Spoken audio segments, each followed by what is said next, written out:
శరశ్చంద్ర చటర్జీ గారి పడదిది రెండో భాగం. ఇంకా సూర్యోదయం కాలేదు. తూర్పు దిక్కు ఎర్రబడింది. ప్రమీల వచ్చి నిద్రపోతున్న సురేంద్రుని మెడ చేతులతో చుట్టి మాస్టర్ గారు అని పిలిచింది. సురేంద్రుడు నిద్రమత్తుతో కళ్ళను కొద్దిగా తెరిచి ఏమిటి ప్రమీల అని అడిగాడు. బడదీది వచ్చింది. సురేంద్రుడు లేచి ప్రమీల చేయి పట్టుకుని పద చూసి వద్దాం అన్నాడు. చూడాలని ఈ కోరిక అతని మనసులో ఎలా కలిగిందో చెప్పలేం. ఈనాళ్ల తర్వాత అతను ప్రమీల చేయి పట్టుకుని కళ్ళు తుడుచుకుంటూ లోపలికి ఎందుకు వెళ్ళాడో కూడా అర్థం కాదు. ఎలా అయినా కానివ్వండి, అతను మాత్రం మెట్లకి మాధవి గది ముందుకు వెళ్ళి బడదీది అని పిలిచాడు. మాధవి అన్యమనస్కంగా ఏదో పని చూసుకుంటూ ఉంది. ఏమిటే చెల్లి అని ప్రమీలను అడిగింది. మాస్టర్ గారు. అప్పటికి ఇద్దరు లోపలికి వచ్చేశారు. మాధవి తత్తరపాటుతో లేచి తల మీద ముసుగు లాక్కుని ఒక మూలకు పోయి నిలబడింది. సురేన్, నీ మూలన చాలా కష్ట. మాధవి ముసుగులోనే సిగ్గుపడి నాలిక కొరుక్కుని చీచి అనుకుంది. నీవు వెళ్ళిపోయినాక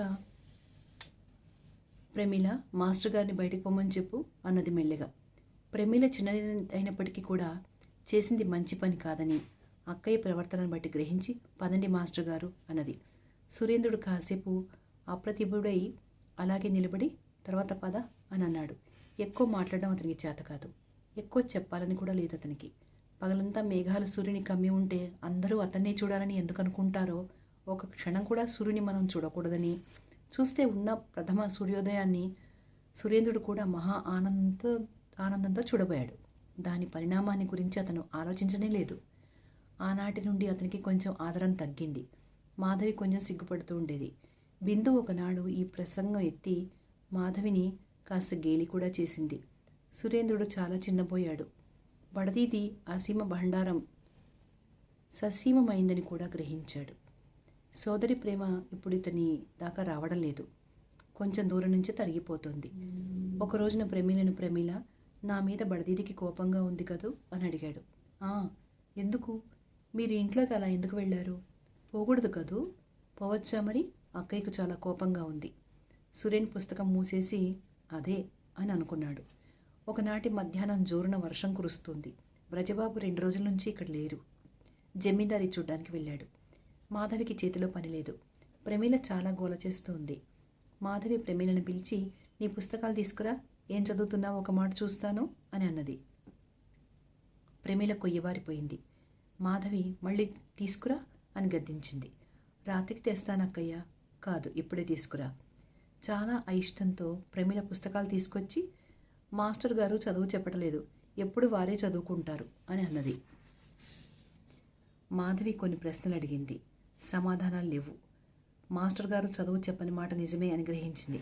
పైగా అది వరకున్న చదువు కూడా ఈ పంతుల్ని పెట్టిన 4 మాసాల్లో మర్చిపోయింది. మాధవి విసుక్కుని బిందుని పిలిచి, బిందు, ఇన్నాళ్ల నుంచి ప్రమీలకు చదువెందుకు చెప్పడం లేదో మాస్టర్ గారిని పోయి అడిగిరా అని పంపింది. బిందు అడగడానికి వెళ్ళినప్పుడు మాస్టర్ ప్రాబ్లమ్ సాల్వ్ చేస్తున్నాడు. మాస్టర్ గారు, మీరు చిన్నమ్మాయికి చదువు ఎందుకు చెప్పడం లేదో బడదీది అడిగిరమ్మంది అని బిందు అన్నది. మాస్టర్ గారు వినిపించుకోలేదు. ఈ తఫా బిందు ఇంకా బిగ్గరగా మాస్టర్ గారు అని పిలిచింది. ఏమిటి? బడదీది అడిగిరమ్మన్నది. ఏమడిగిరమ్మన్నది? చిన్నమ్మాయికి చదువు ఎందుకు చెప్పడం లేదని. బాగా ఉండడం లేదు అన్నాడు అన్యమనస్కంగా. బిందు ఈ మాటలకు ఇంకా కాస్త మసాలా కలిపి మాధవికి అంటించింది. ఆమె వెంటనే కిందికి దిగి వచ్చి తలుపు చాటున ఉండి బిందు చేత అడిగించింది, చెల్లికి చదివేందుకు చెప్పడం లేదు అని. ఈ ప్రశ్న 2-3 సార్లు అడిగిన తర్వాత సురేంద్రుడు నా వల్ల కాదు అన్నాడు. సమాధానంలో మాధవికి తలబిరుస్తనం కనిపించింది. వల్ల కాకపోతే ఇక్కడ ఎందుకోసం ఉంటున్నారు అని అడిగించింది. ఉండకపోతే ఎక్కడికి పోయేది? మరి చదివేందుకు చెప్పరు? సురేంద్రుడికి ఇప్పుడు కాస్త చైతన్యం కలిగింది. బిందు వంకకు తిరిగి ఏమిటి నువ్వు అడిగేది అని అడిగాడు. బిందు ఇంతసేపటి నుంచి చెప్పిందే మళ్ళా ఇంకొక మాట చెప్పింది.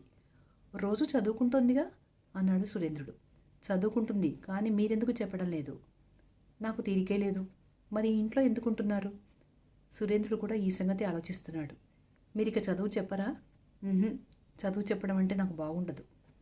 మాధవి లోపల నుంచే అడుగు బిందు, చదువు చెప్తున్నాను అనే నెపంతో ఇన్నాళ్ళ నుంచి ఎందుకున్నారో అని అన్నది. బిందు అదే అడిగింది. ఇది వినేసరికి సురేంద్రుని ప్రాబ్లం ఒక్కసారిగా తుత్తునీలైపోయింది. కొంచెం దుఃఖం కూడా కలిగింది. కాసేపు ఆలోచించి అదే చాలా పొరపాటయింది అన్నాడు. ఈ 4 మాసాల నుంచి పొరపాటేనా? అలాగే కనపడుతుంది. చదువు సంగతి నాకు జ్ఞాపకమే రాలేదు. మర్నాడు ప్రమిళ చదవడానికి రాలేదు. ఆ సంగతి సురేంద్రుడు గమనించలేదు. ఆ మర్నాడు కూడా ప్రమిళ రాలేదు. ఆనాడు కూడా అంతే. మూడో నాడు ప్రమిళ రాకపోవడం చూసి ప్రమిళను పిలుచుకురమ్మని ఒక నౌకరుతో చెప్పాడు. నౌకరు లోపల నుంచి తిరిగి వచ్చి, చిన్నమ్మాయి గారు ఇక మీ దగ్గర చదవరట అన్నాడు. మరి ఎవరి దగ్గర చదువుతుంది? ఇంకో మాస్టర్ వస్తాడు అని నౌకరు తన బుద్ధినంతా వినియోగించి జవాబు చెప్పాడు. అప్పుడు 9 గంటలై ఉంటుంది. సురేంద్రుడు కొంచెంసేపు ఆలోచించి 2-3 పుస్తకాలు చంకన పెట్టుకుని లేచి నిలబడ్డాడు. కళ్ళజోడు కేసులో పెట్టి టేబుల్ మీద ఉంచి మెల్లగా బయలుదేరాడు.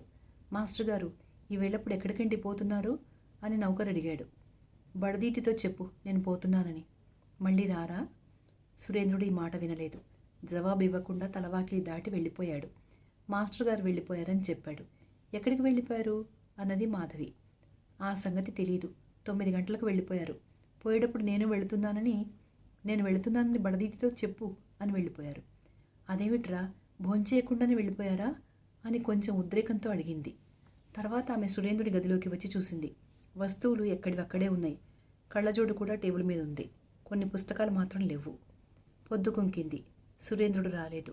మర్నాడు 2 నౌకర్లను పిలిచి, మాస్టర్ గారిని గనక వెతికి తీసుకువస్తే మీకు 10 రూపాయలు బహుమానం ఇస్తాను అని మాధవి చెప్పింది. బహుమానానికి ఆశపడి నౌకర్లు పరిగెత్తారు. కానీ సాయంకాలం నిరాశతో తిరిగి వచ్చి జాడేమీ చిక్కలేదని చెప్పారు. బడదీది, మాస్టర్ గారు వెళ్ళిపోయింది ఎందుకు అని ప్రమిళ ఏడుస్తూ అడిగింది.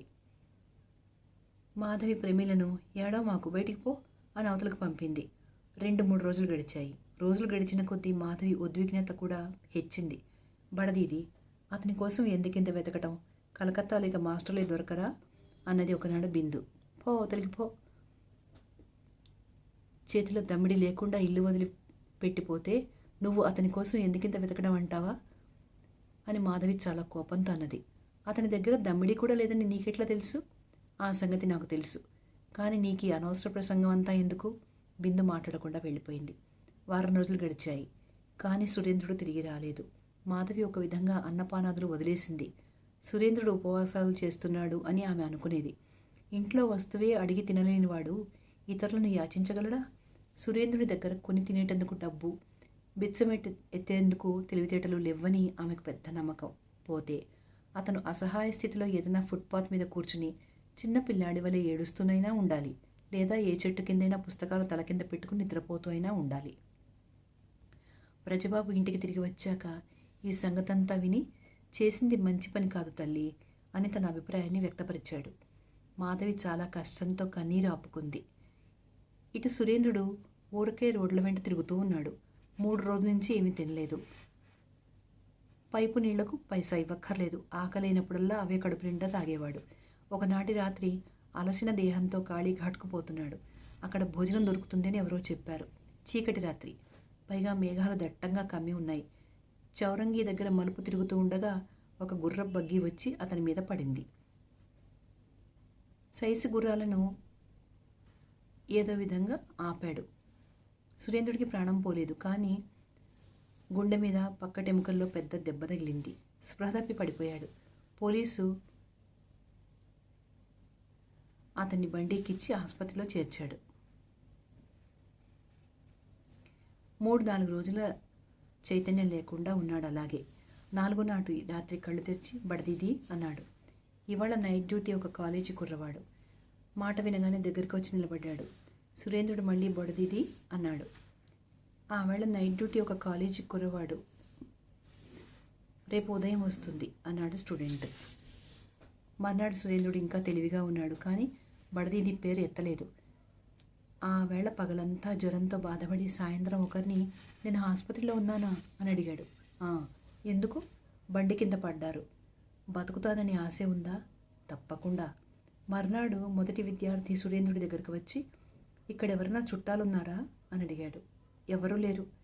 మరి ఆ రాత్రి పడదీది అని పిలిచారు, ఎవరిని? ఆమె ఇక్కడ లేదా? ఉన్నది, కానీ ఆమె రాలేదు. మా తండ్రికి కబురు చేయగలరా? సురేంద్రుడు తండ్రి చిరునామా చెప్పాడు. ఆ విద్యార్థి ఆ వేళనే ఉత్తరం రాసి వేశాడు. తర్వాత బడదీతి సంగతి తెలుసుకోవాలని, ఇక్కడకు రాదలుచుకుంటే స్త్రీలు కూడా రావచ్చును, మేము ప్రత్యేక ఏర్పాట్లు చేస్తాము, మీ అక్కయ్య చిరునామా చెప్పండి, కబురు చేస్తాను అని మళ్ళీ అడిగాడు. కొంచెంసేపు ఆలోచించి సురేంద్రుడు వ్రజబాబు చిరునామా చెప్పాడు. మేము ఉండేది వ్రజబాబు ఇంటి దగ్గరగానే, ఇవాళ నీ స్థితి అంతా వారికి చెప్తాను, రాదలుచుకుంటే చూడ్డానికి రావచ్చు. సురేంద్రుడేమీ మాట్లాడలేదు. బడదీది రావడం అసంభవం అని మనసులో అనుకున్నాడు. విద్యార్థి దయాపరవశుడై వ్రజబాబుకు ఈ సంగతంతా చెప్పాడు. వ్రజబాబు చకితుడై జీవిస్తాడా అని అడిగాడు. తప్పకుండా జీవిస్తాడు. వ్రజబాబు ఇంట్లోకి వెళ్ళి కుమార్తెతో, మాధవి, నేను అనుకున్నంత అయింది, సురేంద్రుడు బండి కింద పడి హాస్పిటల్లో ఉన్నాడు అని చెప్పాడు. మాధవి శరీరం ఒక్కసారి జల్లుమంది. నీ పేరు పెట్టి కాబోలు బడదీది అని పిలిచాట, నీవు చూడ్డానికి పోతావా? ఆ సమయంలో ప్రక్క గదిలో ప్రమీల ఏదో గళ్ళన పడేసింది. మాధవి అటు పరిగెత్తింది. చాలాసేపటికి తిరిగి వచ్చి, నీవు చూసిరా నాన్న, నేను రాలేను అన్నది. వ్రజబాబు ఖేదంతో కూడిన నవ్వు నవ్వి, వాడు అడవి జంతువు, వాడి మీదనా నీ కోపం అన్నాడు. మాధవి మాట్లాడలేదు. వ్రజబాబు ఒక్కడే సురేంద్రుని చూడబోయాడు. చూసి చాలా విచారపడి, సురేన్, మీ తల్లిదండ్రులకు కబురు చేస్తే బాగుండదు అన్నాడు. కబురు చేశారు అన్నాడు సురేంద్రుడు. భయమేమీ లేదు, వారు రాగానే నేను ఏదో ఒక బందోబస్తు చేస్తాను అని వ్రజబాబు వారి ఆర్థిక పరిస్థితులు ఆలోచించి, అంతకన్నా వారి చిరునామా చెప్పు, వారు రావడానికి ఏమీ ఆటంకాలు లేకుండా చేస్తాను అన్నాడు. సురేంద్రుడికి ఈ మాట ఏమీ అర్థం కాలేదు. నాన్న వస్తాడు, ఇంకా ఆటంకాలేమున్నాయి అన్నాడు. వ్రజబాబు ఇంటికి వచ్చి ఈ సంగతంతా మాధవికి చెప్పాడు.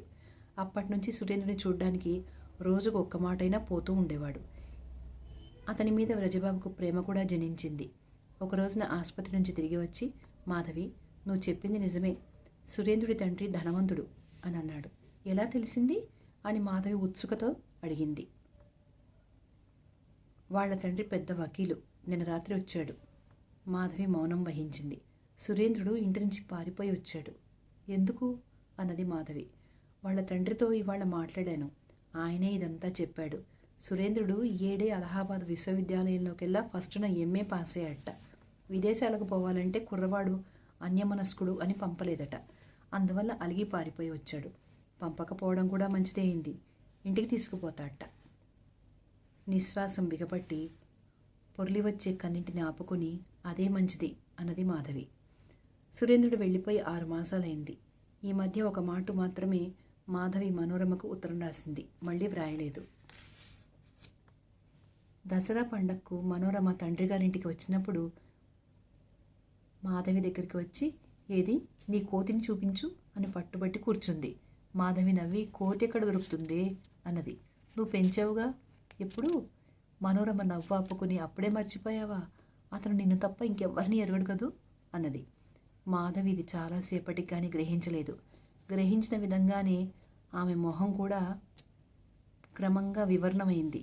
కానీ ఏమీ తొణకకుండా, ఓ అతని సంగత, అతనంతటా అతనే వెళ్ళిపోయాడుగా అన్నది. ఇలాంటి చక్కని పాదాలు ఎలా వదిలిపోయాడు? మాధవి మొహం పక్కకు తిప్పుకుంది, మాట్లాడలేదు. మనోరమ ఆదరంతో ఏదో మాట్లాడబోయింది. మాధవి కళ్ళ వెంట నీరు కారుతోంది. అదేమిటి మాధవి అని ఆశ్చర్యంతో అన్నది. మాధవి ఇంకా సంభాళించుకోలేకపోయింది. కళ్ళ మీద చెరుగు పెట్టుకుని ఏడ్చింది. కొంతసేపు అలాగే ఏడవనిచ్చింది. తర్వాత విచారంతో, నేను విధవను దీది అన్నది మాధవి కళ్ళు తుడుచుకుంటూ. తర్వాత ఇద్దరు కాసేపు నిశ్శబ్దంగా కూర్చున్నారు. ఇద్దరూ నీరసంగా ఏడుస్తున్నారు. మాధవి దుఃఖం చూసి మనోరమ ఏడుస్తోంది. పాపం ఆమె విధవ అని. కానీ మాధవి ఏడ్చే కారణం వేరు.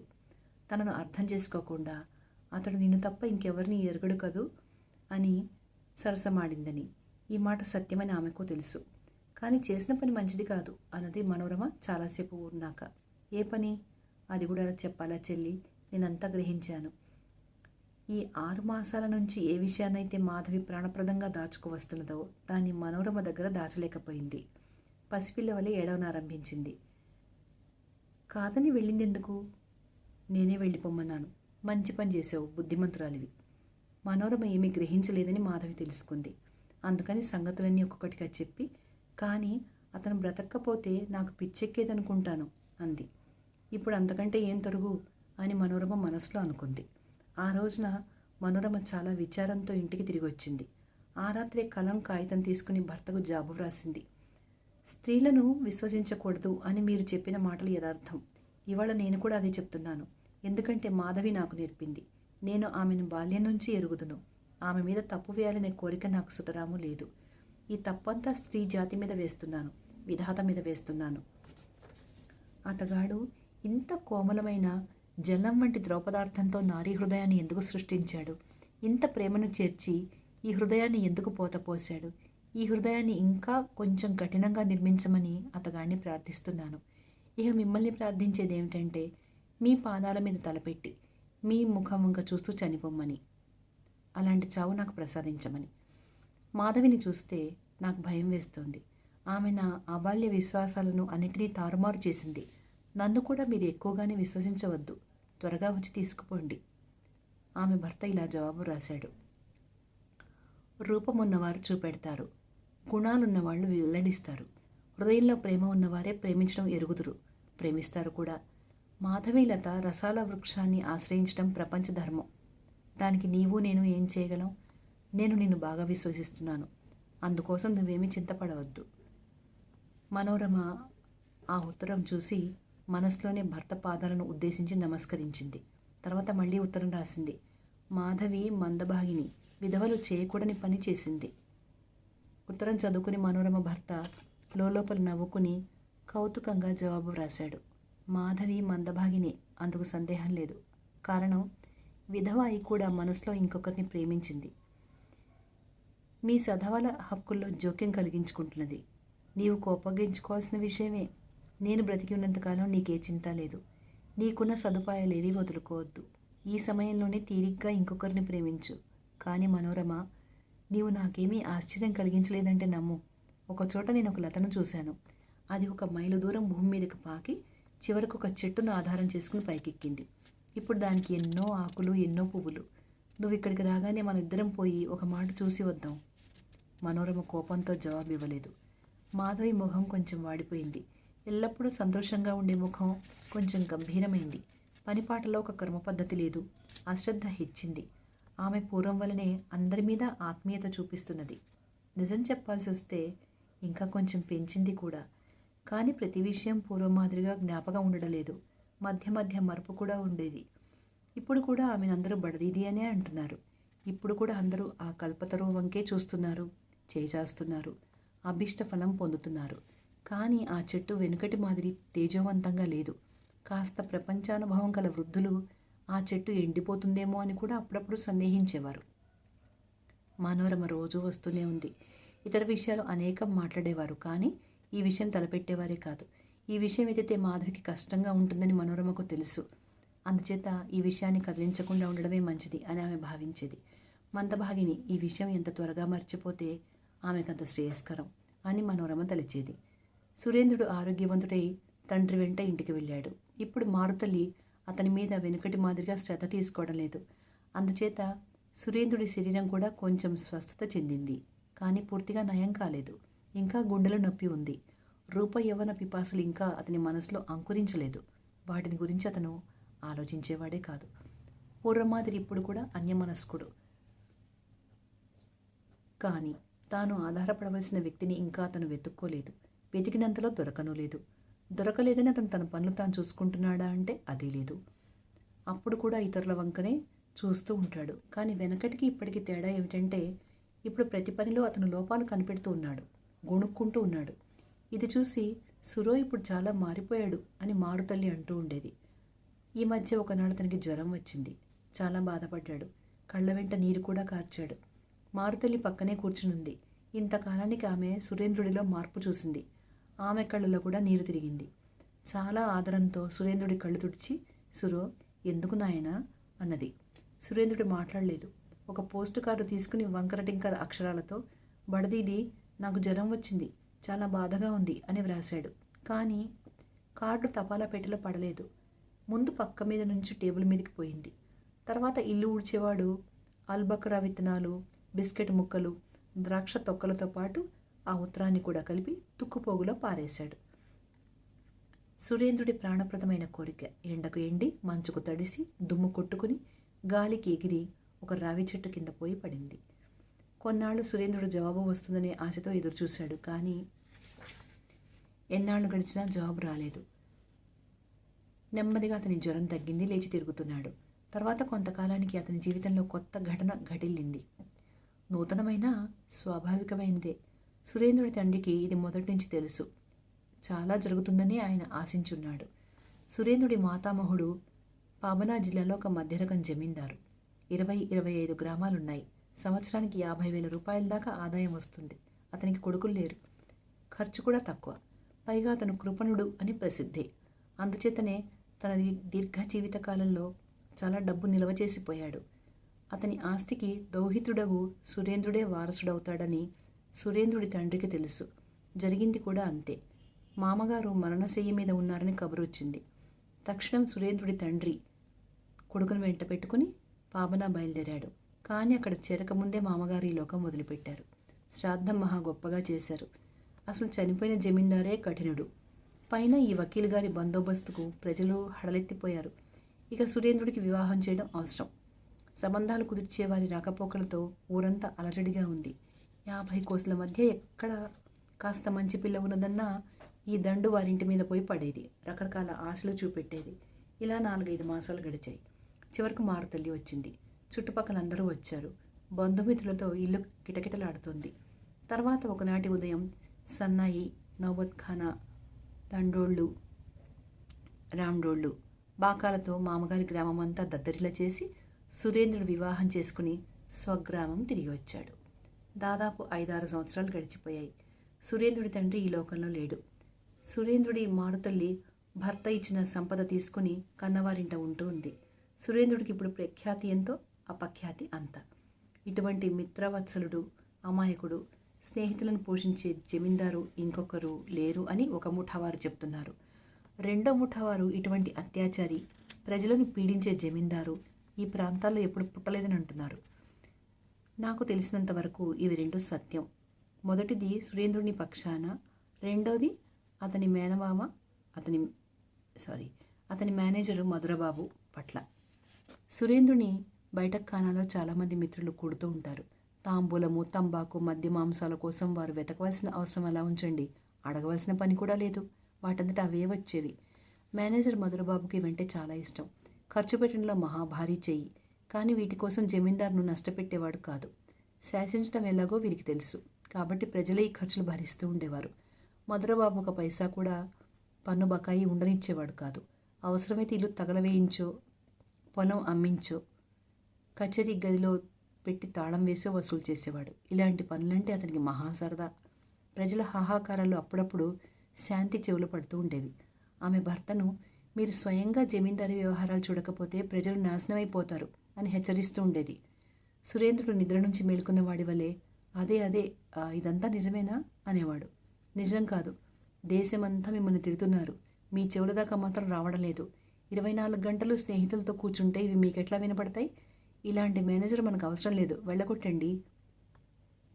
సురేంద్రుడు అప్రతిభుడై, అదే రేపటి నుంచి వ్యవహారాలన్నీ నేనే చూస్తాను అనేవాడు విచారపడుతూ. తర్వాత కొన్నాళ్ల పాటు జమీందారీ వ్యవహారాలన్నీ శ్రద్ధగా చూసేవాడు. మధురబాబు చాలా వ్యాకుల పడేవాడు. మరీ సహించలేనప్పుడు సురేన్ బాబు, ఇలా చేసి జమీందారీ నిలుపుకోగలరా అనేవాడు గంభీరంగా. సురేంద్రుడు మందహాసం చేసి, బీదల రక్తం పీల్చే జమీందారీ ఉంటే ఏం, లేకపోతే ఏం మధురబాబు అనేవాడు. అయితే నాకు సెలవివ్వండి, నేను వెళ్ళిపోతాను. సురేంద్రుడు మెత్తబడిపోయేవాడు. తర్వాత మళ్ళీ మామూలే. బయట ఖానా నుంచి బయటకు వచ్చేవాడు కాదు. ప్రస్తుతం ఇంకొక ఉపసర్గ కూడా వచ్చి కలిసింది. ఉద్యాన వాటికలో కొత్తగా భవనం ఒకటి కట్టించాడు. ఏలో కేసి అనే వేశ్య కలకత్తా నుంచి వచ్చి దాంట్లో దిగింది. ఆటపాటల్లో మంచి ప్రవీణ. సురేంద్రుని కూడా అక్కడికి తీసుకుపోతుండేవారు. నేటికి 3 రోజులైంది శాంతికి భర్త కనపడి. 4వ నాటి రాత్రి భర్తను చూసి తలుపుకు వీపు ఆనించి కూర్చుని, ఇన్నాళ్ళ నుంచి ఎక్కడున్నారు అని అడిగింది. వాటికా గృహంలో. అక్కడెవరున్నారు? ఈ 3 రోజుల నుంచి ఇటు తొంగి చూడకపోవడానికి? అదే, అన్నిటికీ అదే, నేనంతా విన్నాను అంటూ శాంతి ఏడ్చింది. నేనేం తప్పు చేశానని నన్ను మీరు ఇలా కాళ్లతో నెట్టేస్తున్నారు అని అడిగింది. ఎక్కడా? అలా నేను కాళ్లతో నెట్టివేయడం అంటే ఇంకా ఏమిటి? ఇంతకన్నా అవమానం మాకు వేరే ఏముంటుంది అన్నది శాంతి. అదే వాళ్ళందరూ శాంతికి ఆ మాట వినలేకపోయింది. ఏడుస్తూ, మీరు నా భర్త, నాకు ఇహము పరము కూడా మీరే. నేను ఇంకా మిమ్మల్ని తెలుసుకోలేదనుకుంటున్నారా? నాకు తెలుసు నేను మీకేమీ కానని.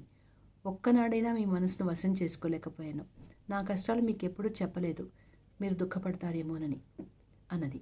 శాంతి, ఎందుకు ఏడుస్తావు? ఎందుకు ఏడ్చేది? అంతర్యామికి తెలుసు మీరు నన్ను ఆదరించలేరు. మీ మనసులో కూడా దుఃఖం ఉంది. నా కర్మానికి మీరు మాత్రం ఏం చేస్తారు? తర్వాత కళ్ళు తుడుచుకుని అన్నది. నేను పుట్టినప్పటి నుంచి కష్టాలు అనుభవిస్తున్నాను. అనుభవించినా నష్టమేమీ లేదు. కానీ మీ కష్టమేదో తెలుసుకుని ఏం చేస్తావు శాంతి అన్నాడు ఆదరంతో. ఈ ప్రశ్నకు జవాబు ఉందా? శాంతి వెక్కి వెక్కి ఏడ్చింది. చాలాసేపు ఉన్నాక శాంతి, మీ ఆరోగ్యం ఇప్పుడు బాగలేదు అన్నది. ఇప్పుడే 5 సంవత్సరాల నుంచి లేదు. కలకత్తాలో ఉండగా బండి కింద పడ్డాను. గుండెకు పెద్ద దెబ్బ తగిలింది. 1 మాసం రోజులు మంచం మీద ఉన్నాను. అప్పటి నుంచి ఇప్పటి వరకు నొప్పి కనబడుతూనే ఉంది. ఇన్నాళ్ళు ఎట్లా బ్రతికానా అని అప్పుడప్పుడు నేనే ఆశ్చర్యపడుతూ ఉంటాను. శాంతి ఆదుర్దాతో భర్త గుండె మీద చేపెట్టి, పదండి, ఈ దేశం వదిలి కలకత్తా పోదాం, అక్కడ పెద్ద పెద్ద డాక్టర్లు అన్నది. సురేంద్రుడు ఒక్క మాటగా ఆనందంతో, అలాగే పద, అక్కడ బడదీది కూడా ఉంది. మీ బడదీదిని చూడాలని నాకు కోరికగానే ఉంది. ఆమెను పిలిపిస్తారా అన్నది శాంతి. పిలిపిస్తాను అని తర్వాత కాసేపు ఆలోచించి, తప్పకుండా వస్తుంది, నేను చనిపోతున్నానని వింటే అన్నాడు. శాంతి భర్త నోరు మూస్తూ, మీ కాళ్ళ మీద పడతాను, ఇక అలా అనకండి అన్నది. ఆహా, ఆమె వస్తే నాకిక ఏ బాధ ఉండదు. శాంతి ఆత్మాభిమానానికి కొంచెం దెబ్బ తగిలింది. ఇంతకుముందే భర్తకు తానేమీ కానని చెప్పింది. కానీ సురేంద్రుడు అంతదాకా ఆలోచించలేదు, అంత దూరం పరికించడం లేదు. తను చెప్పిన దానికే మహాసంతోషపడుతున్నాడు. నువ్వు స్వయంగా పోయి బడదీదిని పిలుచుకురా, ఏమంటావు? కట్టతెగిన నదీ ప్రవాహంలాగా శాంతి కళ్ళ నుంచి అశ్రువులు ప్రవహింపనారంభించాయి. మర్నాడు శాంతి దాసి చేత మధురబాబుకి ఉద్యాన వాటికలోకి తీసుకువచ్చిన మనిషిని వెంటనే వెళ్ళగొట్టకపోతే మేనేజర్ పని నుంచి మానుకోవాల్సి వస్తుంది అని కబురు పంపించింది. తర్వాత, ఏమైనా కానివ్వండి, మీరు బయటికి పోయినట్లయితే నేను తల పగలగొట్టుకొని చేస్తాను అని భర్తను బెదిరించింది. అదే కానీ సంగతి నేను చూస్తాను అని శాంతి మళ్ళీ దాసిని పిలిచి, ఆ దౌర్భాగ్యుల్ని ఇంట్లో అడుగు పెట్టనివ్వద్దని దర్వాంతో చెప్పు అని చెప్పింది. వ్యవహారం పెడతిరిగిందని గ్రహించి మధురబాబు ఏలోకేసికి సెలవు చిట్టి ఇచ్చాడు. మిత్రులు ఇక లాభం లేదని వెళ్ళిపోయారు. మళ్ళీ నెమ్మదిగా సురేంద్రుడు జమీందారీ పనులు చూడనారంభించాడు. సురేంద్రుడి కలకత్తా ప్రయాణం ప్రస్తుతం ఆగిపోయింది. గుండె నొప్పి కూడా చాలా వరకు తగ్గినట్టుగానే కనపడింది. కలకత్తా పోవడానికి శాంతి అంత ఉత్సాహం కనపరచలేదు. భర్తకు ఇక్కడే తాను చేయగలిగినంత సేవ ఆరంభించింది. కలకత్తా నుంచి డాక్టర్ని ఒక ఆయన పిలిపించి చూపించింది. డాక్టర్ సంగతంతా విని పరీక్ష చేసి మందు వ్రాసి ఇచ్చాడు. హృదయ పరిస్థితిని బట్టి శారీరకంగానూ మానసికంగానూ ఏమాత్రం పరిశ్రమ చేయకూడదు అని హెచ్చరించాడు. ఇప్పుడు డాక్టర్ సలహాను అనుసరించి సురేన్ జమీందారీ వ్యవహారాలు చూడటం లేదు. మేనేజర్ మళ్ళా మామూలుగానే అత్యాచారాలు చేయనారంభించాడు. ప్రజల్లో హాహాకారాలు చెలరేగినాయి. అవి అప్పుడప్పుడు శాంతి చెవిదాకా కూడా వచ్చేవి. కానీ భర్తకు సాహసించేది కాదు. ఇక్కడితో ఈ 2వ భాగం ఆపేద్దామండి. తర్వాత భాగం, అదే చివరి భాగం వచ్చే వీడియోలో విందాం.